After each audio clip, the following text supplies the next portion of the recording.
दोस्तों, एक माँ-बाप की इकलौती बेटी होती है जिसे वो जान से ज़्यादा प्यार करते थे और उसकी शादी की तैयारियाँ चल रही होती हैं, शादी फिक्स कर देते हैं उसकी।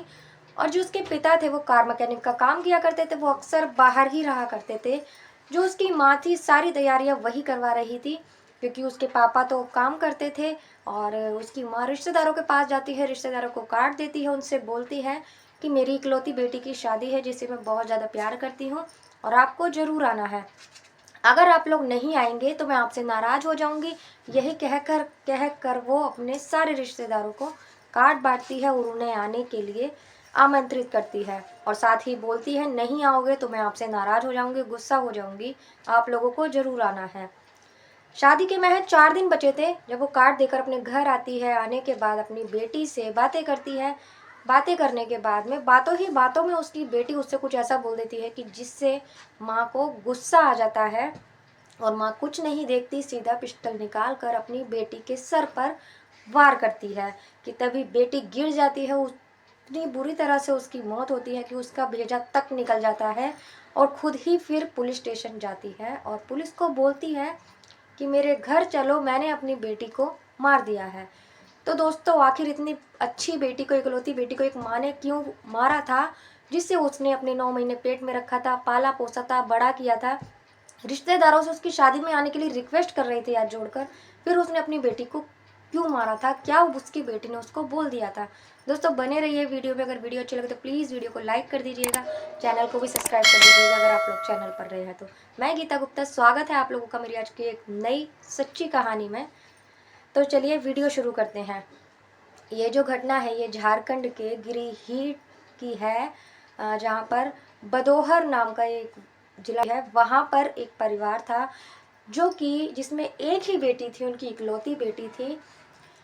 जो जिस लड़की का अपने ही मतलब थोड़ी ही दूर के पड़ोस का ही एक लड़का होता है, हिंदू लड़का होता है, उससे उसका रिश्ता बन जाता है। दोस्तों, उससे उसका अफेयर हो जाता है। अब वो फ़ोन पर उससे बातें किया करती थी, वीडियो कॉल पर बातें किया करती थी।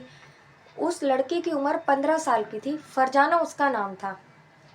दोस्तों, जब उससे बातें किया करती थी तो उसके माँ बाप को जब ये बात पता चलती है तो वो लोग गुस्सा करते हैं, उसको बोलते हैं कि उससे बात मत कर। लेकिन लड़की उनकी बात नहीं मानती, वो अक्सर उससे बातें किया करती थी। वो लोग उससे फ़ोन भी ले लेते हैं कि अब फ़ोन ले लिया है हमने, हम शायद उससे बात नहीं करेगी। लेकिन फिर भी वो नहीं मानती। लड़का जो होता है उसे एक कीपैड फ़ोन, छोटा फ़ोन दे देता है। अब वो उस फ़ोन से उससे बातें किया करती थी। जब उस फ़ोन से उससे बातें किया करती थी तो वो जो माँ बाप होते हैं उससे वो फ़ोन भी लेकर तोड़ देते हैं और फिर से वो लड़की घर में रहने लगती है। माँ बाप को लगता है कि सब ठीक हो गया है, अब ये उससे बात नहीं करेगी, लेकिन फिर भी वो छुप कर कैसे भी उससे बातें किया करती थी। दोस्तों, माँ बाप को ये जब बातों से बहुत ज़्यादा परेशान हो जाते हैं कि अब क्या करें क्या ना करें, तो जो उसकी माँ होती है वो अपने बहनोई के पास जाती है। उसकी बहन के घर उसका ज़्यादा आना जाना था, तो वो अपने बहनोई के पास जाती है, अपने बहनोई से ये सारी बातें आगे रखती हैं और उसको कहती है कि हमें क्या करना चाहिए। दोस्तों, उसका बहनोई जो होता है कि कहता है कि लड़की की शादी करवा दो और जब शादी हो जाएगी तो इन सब चीज़ों से वो दूर हट जाएगी, फिर उसको भूल जाएगी। दोस्तों, माँ यही करती है। आने के बाद अपने पति से बातें करती है। बात करने के बाद में पास के ही गांव का एक लड़का देखते हैं जिससे उसकी शादी तय कर देते हैं। अभी लड़की की उम्र 15 साल की थी। शादी तय कर देते हैं। लड़की बार बार मना करती है कि मैं किसी से शादी नहीं करूँगी, कुछ भी हो जाए, शादी करूँगी तो मैं उसी से ही करूँगी, किसी से नहीं करूँगी। माँ बोलती है कि उससे बातें नहीं करेगी, शादी नहीं करेगी, जिससे तू करना चाहती है, हम तेरी शादी जिस लड़के से करवाएंगे तू उसी से ही शादी करेगी। माँ कहती है कि ज़रूरी नहीं है वो हिंदू लड़का है इसीलिए हम ऐसे कर रहे हैं, अगर कोई मुस्लिम लड़का भी होता, अच्छा नहीं होता और तू उससे लगातार बातें करती तो भी हम तेरे से मना करते। दोस्तों, लड़का देख लिया जाता है, शादी की तैयारियां शुरू कर देते हैं। जो माँ होती है लड़की की वो कार्ड बांटने रिश्तेदारों के पास चली जाती है, रिश्तेदारों को खुश होकर कार्ड बांटती है। वो सोचती है कि मैं अपनी बेटी की शादी कर रही हूँ, अब जो मेरी बेटी गलती कर रही थी शायद अब सुधर जाएगी। माँ बहुत ज़्यादा खुश होती है, उसके पिता भी बहुत ज़्यादा खुश होते हैं। रेंट पर वो रहा करते थे, तकरीबन 3 साल से एक ही मकान में रहा करते थे। वहीं पर ही एक लड़के से उसकी जब बातें होने लगती हैं तो माँ ये फैसला करती है, शादी करवाने लगती है। शादी वाला दिन भी आ जाता है। 4 दिन ही बचे होते हैं शादी में कि तभी उसकी माँ जब काट बाँट कर घर पर आती है, उस दिन सुबह से ही माँ बेटी में लड़ाइयाँ चल रही होती हैं इसी बात को लेकर। वो कहती है मैं शादी नहीं करूँगी, अगर ज़बरदस्ती आप लोग मेरी शादी करवाओगे तो मैं अपनी जान दे दूँगी। लेकिन माँ सोचती है कि ऐसा नहीं होगा और बेटी भी यही सोचती है। माँ भी उसको बोला करती थी कि ऐसा अगर तू जिद करेगी तो मैं तुझे जान से मार दूँगी, लेकिन बेटी सोचा करती थी कि मेरी माँ है, मुझे कैसे मारेगी। यही सब चल रहा होता है। जब बेटी 4 दिन पहले तक नहीं मानती तो उसकी माँ दोबारा से अपने बहनोई के पास जाती है और उसको बोलती है कि अब तो वो जिद पर ही अड़ गई है और कह रही है कि अगर मेरी शादी उस लड़के से नहीं कराओगे जिससे मैं करना चाहती हूँ तो मैं आत्महत्या कर लूँगी या भाग जाऊँगी, ऐसा कुछ करूँगी।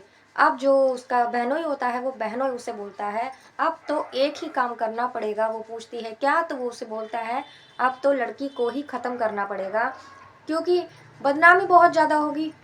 घर से भाग जाएगी तो बहुत ज़्यादा बदनामी होगी। इस बदनामी से बचने के लिए उसको रास्ते से ही हटाना होगा, उसको मार डालना होगा। वो कहती है मैंने बेटी को पैदा किया है, मैंने बड़ा किया है, मैं कैसे अपने हाथों से मारूंगी, मुझसे तो पिस्तौल चलानी भी नहीं आती है।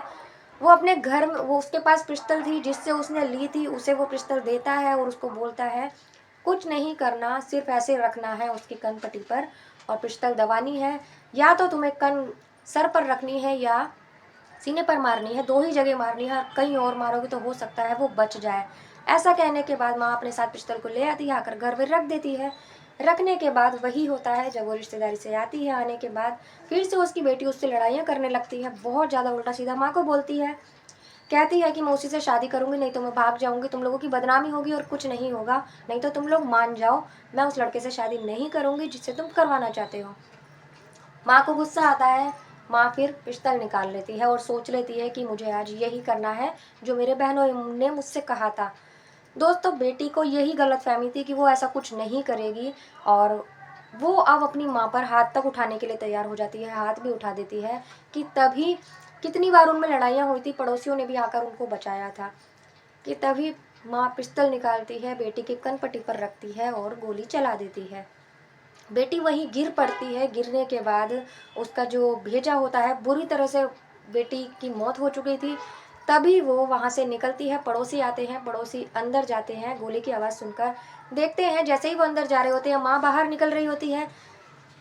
अंदर जाकर देखते हैं पड़ोसी बेटी की मौत हो चुकी थी, बेटी पड़ी हुई थी वहीं, और माँ को देखते हैं। माँ पुलिस स्टेशन पहुँचती है और कहती है इंस्पेक्टर साहब, मैंने अपनी बेटी को मार दिया है और मुझे गिरफ्तार कर लीजिए।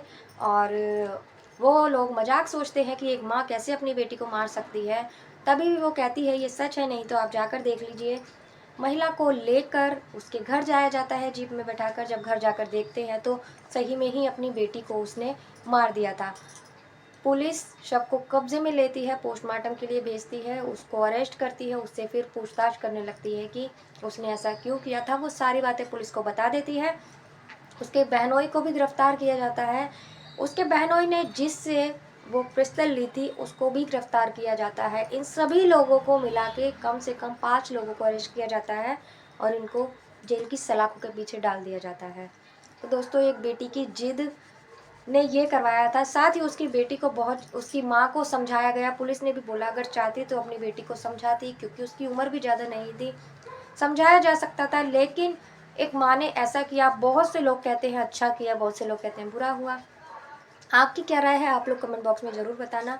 मिलते हैं अगली किसी वीडियो में एक नई कहानी के साथ। ये कहानी सुनाने का उद्देश्य आपको परेशान करना, दुखी करना नहीं था, आप लोगों को जागरूक करना था। छोटी से छोटी बात पर लोग क्राइम कर देते हैं, जो कि नहीं करना होता, नहीं करना चाहिए। आप लोग कमेंट कर ज़रूर बताना क्या होना चाहिए था। मिलती हूँ अगली किसी वीडियो में एक नई कहानी के साथ। तब तक के लिए नमस्कार।